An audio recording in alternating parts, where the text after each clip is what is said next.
বাইরে থেকে চিৎকার করছে, কে রে ভাড়ার ঘরে? গোপাল দেখলেন এই মরেছি, এবার তো আমি নিজের ঘরেই ধরা পড়ে গেলাম। অতদিন তো ব্রজবাসীর ঘরে চুরি করে খাচ্ছিলাম, আজ তো আমি মায়ের কাছে ধরা পড়ে গেলাম, এবার কি হবে?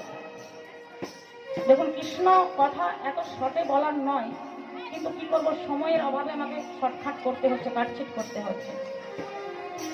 তো কৃষ্ণ কি করছেন, বলছেন মা আমি।